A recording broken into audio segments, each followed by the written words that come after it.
प्रधानमंत्री नरेंद्र मोदी द्वारा 21 अप्रैल को राजस्थान के बांसवाड़ा वाले भाषण के बाद चुनाव आयोग की भूमिका पर लगातार सवाल उठ रहे हैं। पीएम मोदी के दावों की राहुल गांधी समेत पार्टी के कई नेताओं ने कड़ी आलोचना की है और उन्हें झूठा भी बताया है। कांग्रेस इस मामले में चुनाव आयोग भी पहुंची है। बीजेपी के खिलाफ आचार संहिता उल्लंघन से जुड़ी 16 शिकायतें कांग्रेस ने चुनाव आयोग को सौंपी हैं। पीएम मोदी ने पूर्व प्रधानमंत्री मनमोहन सिंह के एक पुराने भाषण का हवाला देते हुए मुसलमानों पर टिप्पणी की बात कही थी, जिसमें उन्हें घुसपैठिए और ज्यादा बच्चे पैदा करने वाला कहा गया था। हालांकि पीएम मोदी ने मनमोहन सिंह के जिस 18 साल पुराने भाषण का जिक्र किया था, उसमें मनमोहन सिंह ने मुसलमानों को पहला हक देने की बात नहीं कही थी। ऐसे में हम बात करेंगे पीएम मोदी की मुसलमानों, कांग्रेस पर टिप्पणी और चुनाव आयोग पर उठते सवालों के ऊपर विस्तार से।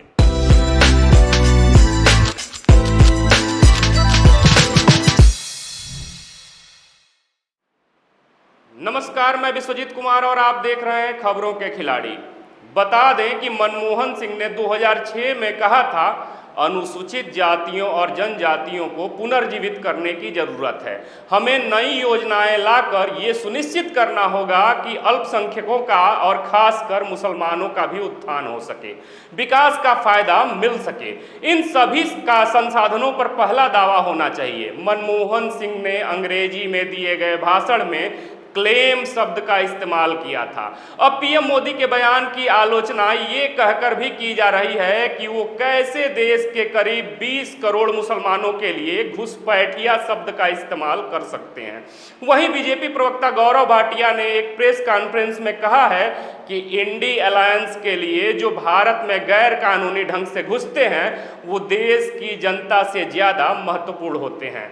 बिना लाग लपेट के कोई बात कहने के लिए बहुत बड़ी हिम्मत होनी चाहिए। हालांकि इस मामले को लेकर राजनीतिक शिकायतों के अलावा 17,000 से अधिक आम नागरिकों ने भी चुनाव आयोग से मांग की है कि इस हेट स्पीच के लिए पीएम मोदी के खिलाफ कार्रवाई की जाए। इन सभी आलोचनाओं के केंद्र में एक बार फिर चुनाव आयोग की भूमिका पर सवाल पूछे जा रहे हैं। चुनाव आयोग की भूमिका और बीजेपी के खिलाफ शिकायतें वाजिब हैं, क्योंकि लोकसभा चुनाव 2024 के तहत देश में आदर्श आचार संहिता लगी हुई है।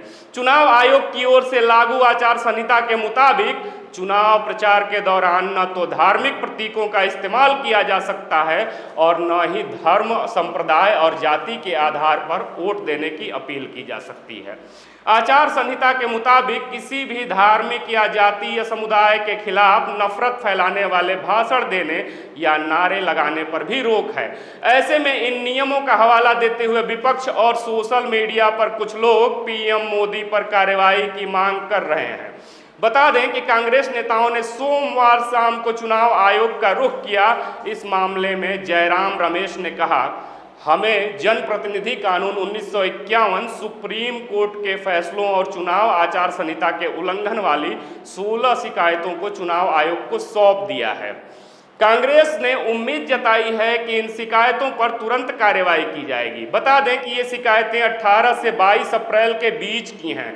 आइए डालते हैं एक नज़र प्रमुख शिकायतों के ऊपर। शिकायतों में शामिल है शिक्षा विभाग की ओर से आचार संहिता के दौरान यूजीसी में नियुक्ति, बीजेपी उम्मीदवार तपन सिंह गोगोई का वोटर्स को रुपए बांटना, यूपी में सरकारी स्कीम के प्रचार में पीएम मोदी की तस्वीर का इस्तेमाल होना, चुनावी प्रचार में धार्मिक छवियों और राम मंदिर का इस्तेमाल करना, केरल में मॉक चुनाव के दौरान ईवीएम मशीनों की गड़बड़ी, चुनावी अभियान में सेना की तस्वीरों का बीजेपी की ओर से इस्तेमाल किया जाना, ये सभी शिकायतें दर्ज हैं। बता दें कि इन सभी मामलों में अब तक चुनाव आयोग की ओर से इन शिकायतों पर अब तक कोई प्रतिक्रिया नहीं आई है।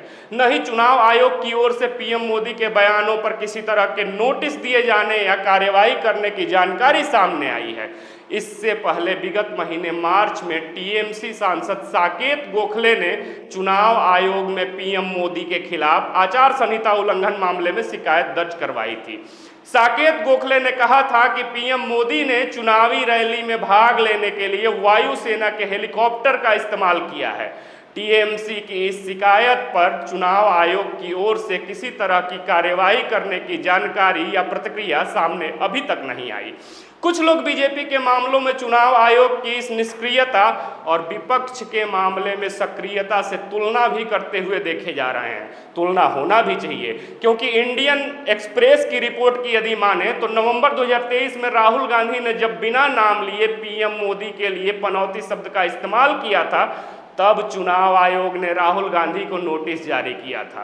हाल ही में कांग्रेस नेता रणदीप सुरजेवाला ने हेमा मालिनी पर जो आपत्तिजनक टिप्पणी की थी, इसकी शिकायत मिलने पर चुनाव आयोग ने उन पर 48 घंटे की रोक लगाई थी। हालांकि 16 अप्रैल को चुनाव आयोग ने आचार संहिता लगने के 1 महीना पूरे होने पर बयान जारी किया था।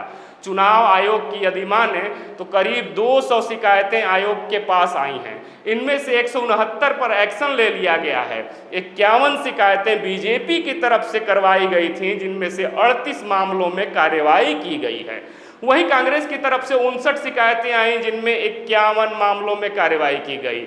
इसके साथ ही दूसरे राजनीतिक दलों की ओर से 90 शिकायतें आईं, जिनमें 80 मामलों में कार्यवाही की गई। चुनाव आयोग की ओर से कांग्रेस, आम आदमी पार्टी की शिकायतों पर भी कार्यवाही करने की बातें तो कही जा रही हैं, लेकिन कितना स्पष्ट है आप भी देख सकते हो।